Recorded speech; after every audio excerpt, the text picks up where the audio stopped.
because what they want to know, can you think like a nurse and can you keep your patient alive? Period. That's what they're looking for when they're testing you with these exams.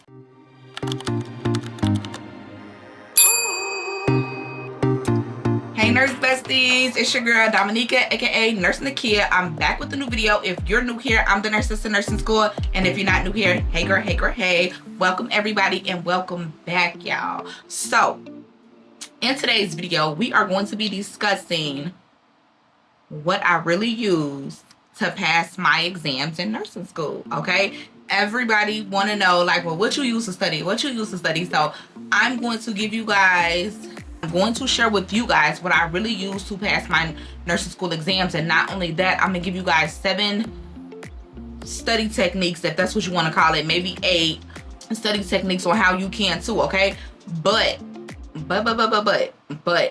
before we hop into that video, let me give you guys a quick story time. Okay, so like I previously said before, if you don't know me, my name is Dominica. I go by Nurse Nakia here on YouTube, and I'm currently LPN, and I'm transitioning over to my RN. I am currently in my last semester of the RN program, right? But before I got here, I was there. And what I mean by there was, I was a LPN student. I was a nursing student, right? And you guys, when I say that semester, when I say that program was extremely difficult, I don't wish that on my worst enemy. It was extremely difficult. And what was hard about it? I'm not going to say that the LPN program was just flat out a bad program, okay? I don't want to discourage anybody. For those of you who are looking to get into healthcare, I don't want to discourage you. But for me at that time, I did not know how to be a nursing student. I did not know how to study properly. I did not know what my learning style was. I did not know how to retain information at the rate that I retain information now. So it was a lot of things that kind of was going against me. That was my first time being in nursing school. I never did this before. Never did that before at the time. So that's why I'm so keen on sharing with you guys my knowledge, or on what to do or what not to do, or how to pass, or what's successful or what's not so successful when you're in nursing school, only because I have experience. I was that nursing student that was this close to being kicked out of the program, okay? If you guys have watched my previous blog before, the whole story is in there. I mean, everything. Like, them people wanted me out their establishment, and I wanted to get up out there. I wanted to get up out of there, okay? So, yes, and I was the student that failed the class, failed another. It was bad. So, my whole little testimony, I do got it in my CNA to LPN to RN journey video. It's linked up here somewhere, but it was something, okay? So, I say all that to say this. You can do it. If I can get past everything that I've been through with children at the time, I was really going through a rough patch when I was in that LPN program, and I made it out successfully, okay? So I'm just here to say, no matter what the odds are, I don't care what's against you. If you have it in you to just keep going, and you determined and you motivated to see it through, you got this, all right? So with all of that being said, now let's hop into my video on what I really use to study for my nursing school exams and pass successfully. All right, lovelies, let's go ahead and hop into the number 1 technique. So coming in at number 1, guys, I would definitely say concept mapping. Okay, and concept mapping was not always my favorite, but because of the class that I am in now, currently in this last semester, I really do feel like concept mapping is a thing, okay? And the class I'm currently in is like a med surg class almost, okay? So it's a lot of different disease processes, and you really want to get down to the pathophysiology of things. So I grab a concept map, right? And what the concept map looks like, I'm gonna also put a picture right here so you guys can see it as well. But this is my concept map. And on this concept map here, you're gonna put your disease process or your topic in the middle, which is increased intracranial pressure, right?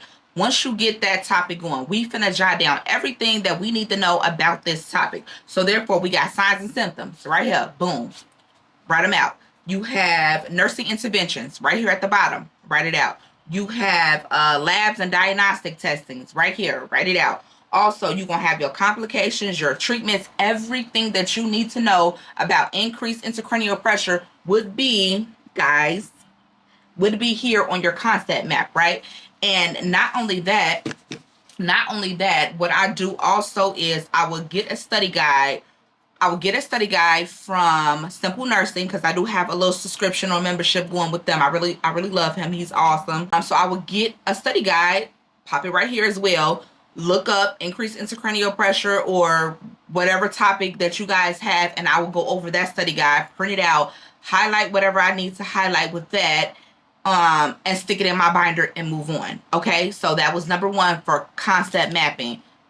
That's key. Also, if you have if you have additional time, I will also take my notebook, okay, because sometimes we got to write it out. See it, say it, write it. See it, say it, write it, right? So sometimes I will get my notebook, I will write my notes out, intracranial pressures, but only with this, I'm not writing everything again. I'm not going to write everything 2-3 times, but I will write down what I'm having trouble rememorizing. So say for instance, some topics don't stick for me. Okay, say if you can't remember the signs and symptoms for increased intracranial pressure, what we gonna do? Even though we got our concept map, even though we got our study guide from Simple Nursing, we're still gonna write it out in our notebook with pen or highlight it, however you want to do it, but it's muscle memory. Okay, it's all muscle memory. Once you get down and sit down for the exam, no matter what they throw at you for increased intracranial pressure, guess who gonna know it?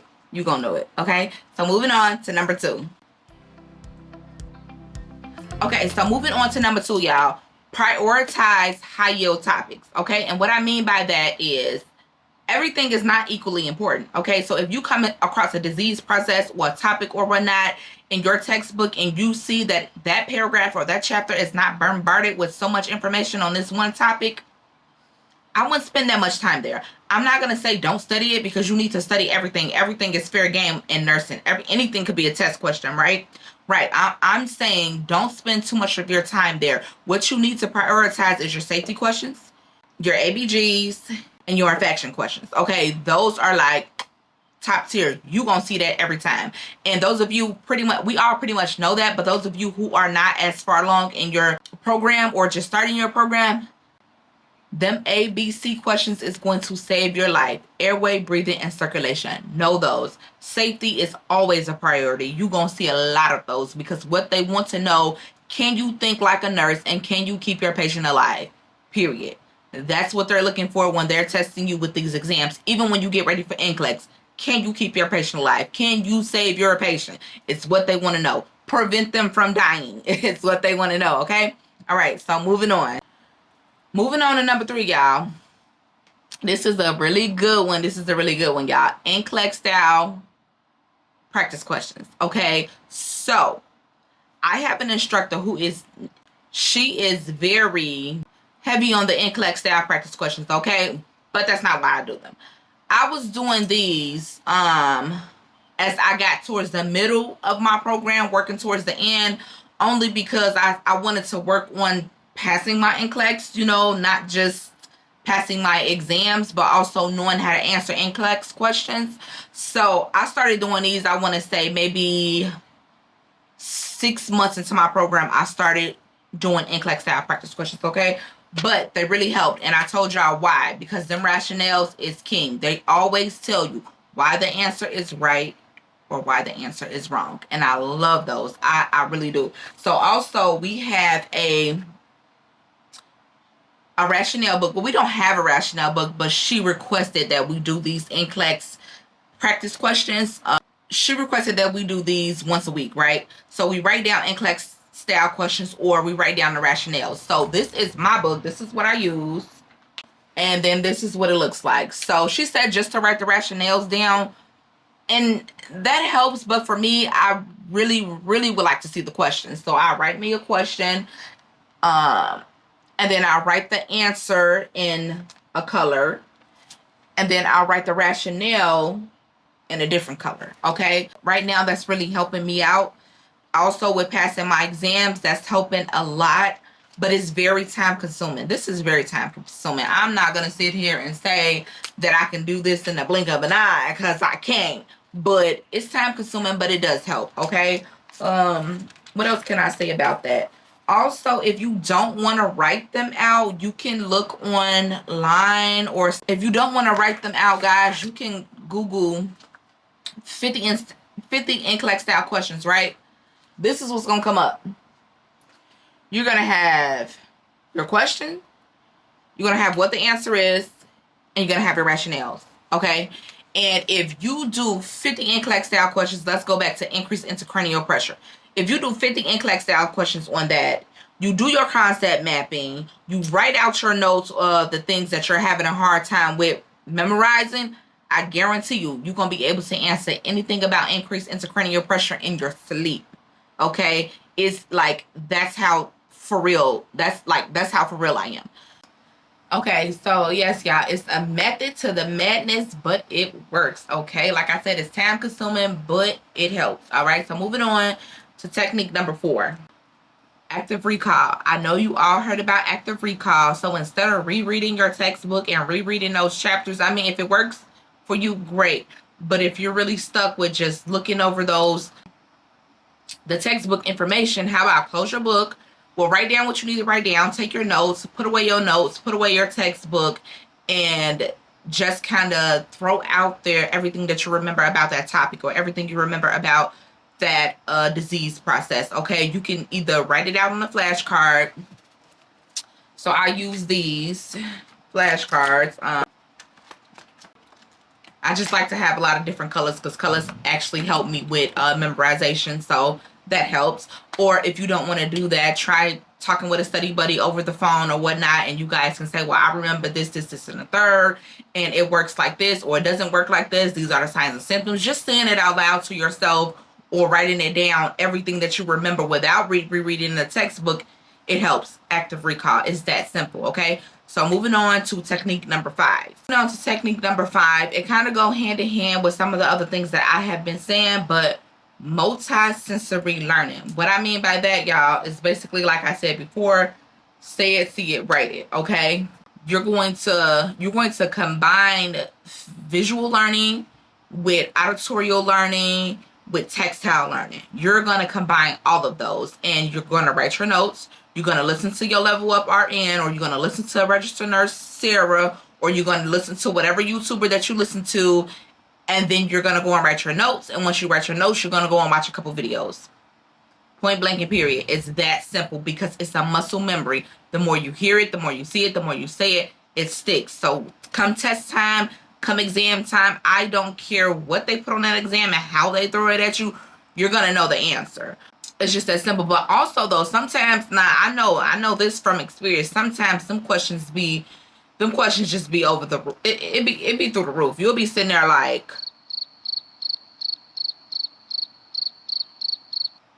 right, I had a couple of those, like, who made this and why? Who made this question? Why? Like, yeah, so it's some of those on exams, but for the most part, we are going to do our multisensory learning technique, okay? I should have put that as number 1 because I feel like that one is a really good one. It has helped me throughout my entire program. So yes, I live by that one.